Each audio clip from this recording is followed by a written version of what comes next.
Hello everybody, my name is Jihoon from Bro Canadians, and this video is going to be slightly different.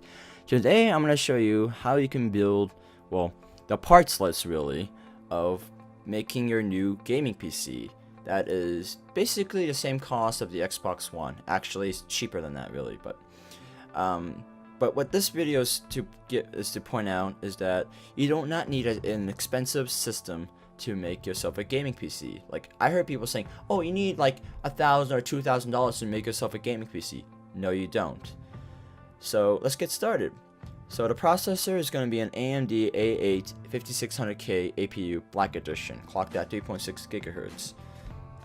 This processor is really good for the price, like $92. Nothing really beats it. In fact, the cheapest Intel processor out of its similar class, it's $120.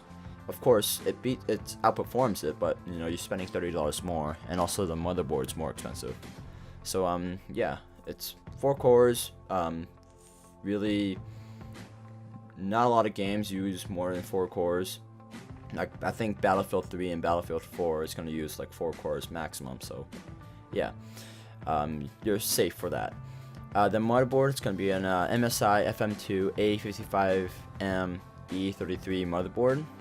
Really value-oriented, affordable motherboard for $50.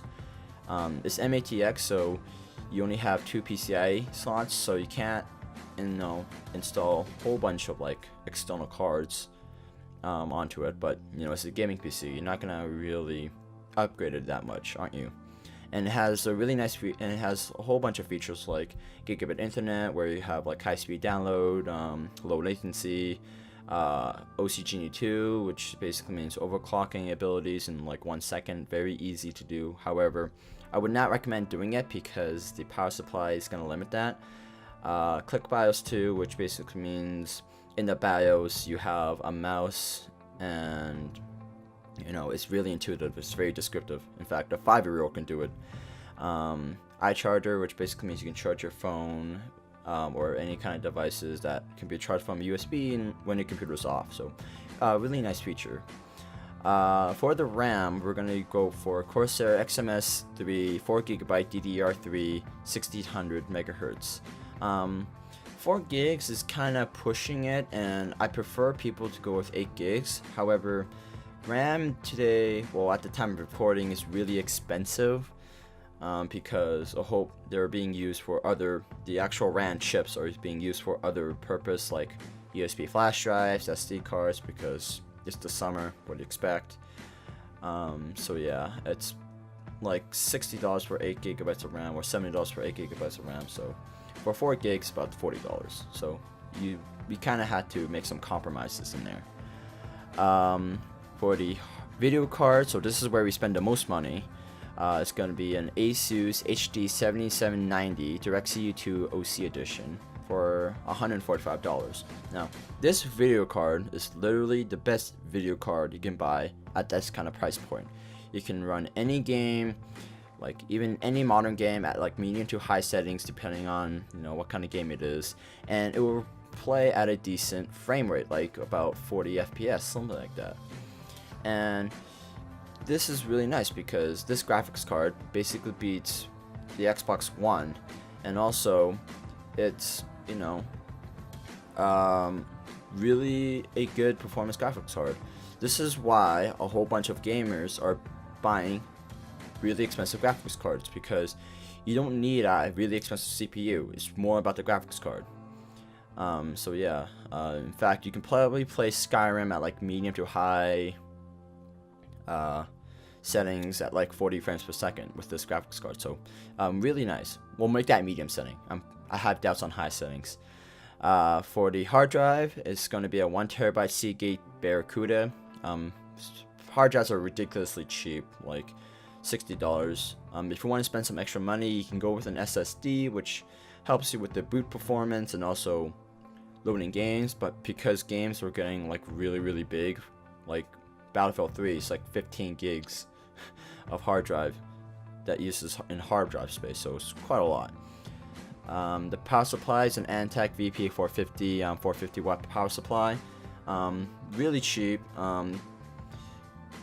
you can't really overclock this system because of the power supply, but really for gamers you don't necessarily have to overclock. Overclocking does make your computer faster, but it also reduces the lifespan of it. So yeah. Now to house all of this component together, you need a case. Well, for the case, we went for a Fractal Design Core 1000, which is about $40. A pretty small case, really straightforward, straight looking black case. It's not like those fancy cases where, you know, it's more that is shine and bling rather than functionality. That's why I like Fractal Design, because their philosophy is keep it simple, stupid, basically. Right? Nothing more. So it's a really nice rugged case for $40. You can't go wrong. Now, and last but not least, the operating system. Now, if you have your own copy of Windows 7, then you save $90 or more, depending on what kind of edition you have. But if you're making a brand new bone stock system, you have to pay $90 for an operating system, preferably Windows 7 Home Premium. Don't go for Windows 8 because it's not the best It's not the best operating system for gaming. And Ubuntu, well, not all games support Linux, so that kind of sucks. So in total, that would be about, including the operating system, about $570 and then shipping is like, I don't know, $30 on top of that, depending on where you live. However, a lot of people do have their own operating system, so without it, it's about $475. So it's really, in fact, it's cheaper than the Xbox One. The Xbox One costs $500, and this system, assuming that you have your own keyboard and, you know, monitor, basically beats it. And it can do more things than an Xbox One. Like you can render movies, you can do, you know, Photoshop, a whole bunch of other things that the Xbox One cannot do. Of course, obviously, you need a bit more technical know-how. However, it's not that hard to learn about them. And also, you do not need a CD drive, because who even uses them? Use Steam to download everything. It's cheaper because you save on, you know, gas money and traveling time to your local game store. Plus, you can even use your Xbox One, your Xbox 360 controller with the PC. Just plug it in and then download some drivers. So, really, this system you can't really beat compared to the Xbox One. So, I hope you like the system overview that you can build for a pretty awesome gaming PC for a pretty low cost, like lower than the Xbox One. And you should subscribe, rate, and comment. And tell this about your friends, because I'm pretty sure your friend also wants a new gaming PC too. Bye!